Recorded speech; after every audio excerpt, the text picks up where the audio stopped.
A lo largo de las Sagradas Escrituras, a lo largo de la Biblia, nos encontramos con una gran diversidad de mujeres ejemplares que estuvieron a la altura como madres, como esposas, en momentos muy peculiares de la vida del pueblo de Israel. Mujeres que van siempre en relación con las cosas de Dios. Sara o Saraí, esposa de Abraham. Rebeca, Raquel, esposas de Isaac, de Jacob, que en su momento fueron ese gran respaldo, ese gran apoyo, con su cercanía, con su ternura, con su amor. Deficiencias, limitaciones, como cualquier ser humano, pero con la mirada puesta en las cosas de Dios. Nos encontramos, por ejemplo, el testimonio de dos grandes mujeres en el libro de Ruth, Noemí y su nuera Ruth. Es sorprendente cómo ellas logran integrarse, comunicarse, llevarse de maravilla, una suegra y una nuera. ¿Cómo la ven? ¿Es posible? Cuando queda viuda Ruth, Noemí le dice: tú ya no tienes ningún compromiso, te puedes ir tranquilamente, viniendo ella de una población gentil, moabita. Y fijémonos qué le dice Ruth, capítulo 1, verso 16. Le dice Ruth a Noemí: a donde quiera que tú vayas yo voy a ir, donde tú vivas yo voy a vivir, tu pueblo será mi pueblo y tu Dios será mi Dios. Es sorprendente esa comunión que logra ver entre estas dos mujeres que llegaron a temer precisamente al Señor, no como miedo, sino como un sumo respeto al Señor.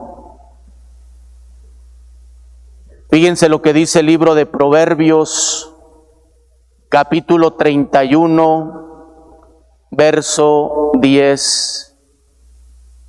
Dichoso el hombre que encuentra una mujer ejemplar, es más valiosa que todas las perlas preciosas. Una mujer ejemplar es aquella que teme al Señor, que ama al Señor, ahorita lo veremos. Esa mujer ejemplar ilumina su vida desde Dios. Dice también el libro de Proverbios, capítulo 31, verso 26. Cuando abre la boca, cuando habla, habla con sabiduría. No es nomás hablar por hablar, sino edifica y construye. Esa mujer dice, cuando transmite una enseñanza, lo hace con bondad, con la paciencia, con la tolerancia, con la comprensión, con el cariño. Alguien dijo una vez: oiga, padre, ¿si habrá esas mujeres todavía? Claro que debe de haber, por supuesto. El mismo libro de Proverbios, capítulo 31, verso 30, eso se les encargaría yo de tarea que lo buscaran, pero dice explícitamente: aquella mujer que honra, que venera al Señor, es digna de alabanza. Fijémonos cómo se pone el acento, la mujer cerca de las cosas de Dios, y que de ahí viene su sabiduría, la luz para guiar su hogar. En el libro del Eclesiástico, capítulo 26, verso 1, va precisamente a decir algo muy parecido a la primera cita que había dicho: aquel hombre es dichoso que encuentra una mujer de buen corazón. Y no solamente eso, sino que se va fraguando ahí pues el rumbo de su salvación, de su santificación en comunión entre esposo, esposa, padre, madre. Pablo ahí en la carta a los Efesios capítulo 6 verso 4 exhorta: padres, papá, mamá, eduquen, formen a sus hijos según el Señor. Otra vez, el Señor está ahí presente. Cuando Pablo escribe en la segunda carta a Timoteo, capítulo 1, verso 5, le recuerda a Timoteo su fe, esa fe que ya estaba arraigada en su abuela Loida y en su mamá Eunice. Pablo ha visto en Timoteo a un hombre de fe, pero que tiene raíces bien profundas en dos mujeres que marcaron su vida, su abuela Loida y su mamá Eunice. Vean la responsabilidad, la, entre comillas, carga que Dios les encomienda en propagar, en seguir transmitiendo la auténtica fe. ¿Cuánto llegamos a recordar a nuestras abuelitas, a nuestras propias mamás, bendito Dios, acercándonos a la oración, al rezo del rosario, al encuentro con su palabra? Somos testigos de eso. En la segunda carta también a Timoteo, capítulo 3, verso 15, Pablo le dice otra vez a Timoteo: tú conoces las sagradas escrituras desde pequeño. Y precisamente por la influencia de su abuela y de su madre. Uno de los grandes tesoros invaluables que habrán de dejar en las siguientes generaciones, mamás, abuelitas, bisabuelitas, en sus hijos, en sus nietos, en sus bisnietos, ha de ser la fe, el amor al Señor, el amor a su palabra. Acabamos de escuchar un ejemplo inmediato, primera lectura, libro de los Hechos de los Apóstoles, capítulo 16, verso 14. Ahí está una mujer oyendo la predicación de Pablo, una mujer llamada Lidia. Ella ya amaba ciertamente al Señor, pero no había sido bautizada.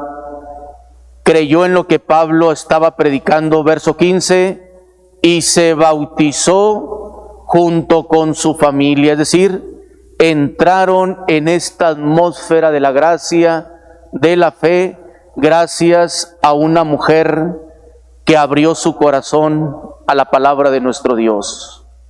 Ustedes deben de ser ese puente entre Dios y su familia, aunque a veces les hagan el feo, las ignoren, las desprecien o no les valoren y los exhorten, que por ustedes no quede, que al final de sus vidas el Señor les pueda decir: vengan, benditas de mi Padre, entren a tomar parte de la alegría de su Señor. Como diciendo, desempeñaron y llevaron a cabo esa gran misión que les encomendé. Y de una manera muy especial quiero dirigirme a tantas mujeres, a tantas madres de familia que han llevado como el estigma en sus corazones del dolor, del sufrimiento, de la tristeza, de la aflicción, del llanto, de una especie de agonía, al no ver muchas veces frutos de su entrega, de su amor, de su cariño, de su dedicación, de su trabajo, y que quizá van por la vida más con señas de tristeza y dolor que con alegrías y satisfacciones. Es el momento privilegiado para dejarse abrazar, cobijar por la ternura, por la bondad de nuestro Padre Dios, como escuchamos el día de ayer. Es momento de dejarse cobijar por ese corazón tierno de nuestro Padre Dios. Es momento de dejarse abrazar por la ternura de nuestra propia Madre, la Santísima Virgen María.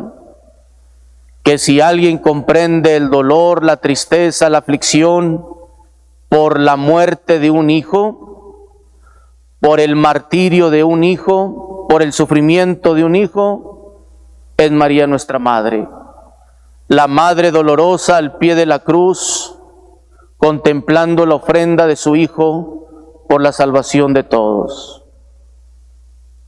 Ella se hace solidaria con tantas madres de familia que van en la vida muchas veces escurriendo el dolor y la tristeza porque no se han sentido ni amadas, valoradas, apreciadas, comprendidas, aceptadas, y se ha vuelto a lo mejor su vida un martirio permanente. Yo ruego al Señor para que con su Santo Espíritu, como lo escuchamos en el Evangelio, obre en esos corazones, los inunde de su gracia, de su paz, de su consuelo y de su fortaleza. Como me dirijo a tantas madres de familia, que quizá la tónica sea más de alegría, de gozo, de paz, de felicidad, de realización, de satisfacción, a ver tantas bendiciones de nuestro Dios en sus propios hogares. Que lo hay, lo sabemos, lo hay. Muchas veces ciertamente fruto de su entrega, de su dedicación, de su empeño, y ven realizado aquellos sueños que con tanta esperanza e ilusión fueron sembrando. Ponemos en este altar todo aquello que está guardado ahorita en sus corazones, aquello que está a lo mejor lastimando aún, y por qué no la gratitud a nuestro Dios, a quien les ha concedido el don de la maternidad, pero también una maternidad espiritual. No se reduce la maternidad física, sino hay una maternidad espiritual donde se ha engendrado a la vida por la fe. Las encomiendo a nuestro Padre Dios para que Él siga siendo bendición, gracia, luz en el caminar de ustedes. Que sean las grandes protagonistas de que la fe siga siendo viva en nuestras familias, en nuestros hogares, para que ahí se siga respirando la presencia del único Dios vivo y verdadero, a través del testimonio, el ejemplo, la rectitud de vida de ustedes, y que solamente es posible en comunión con Él y movidas por el Espíritu Santo.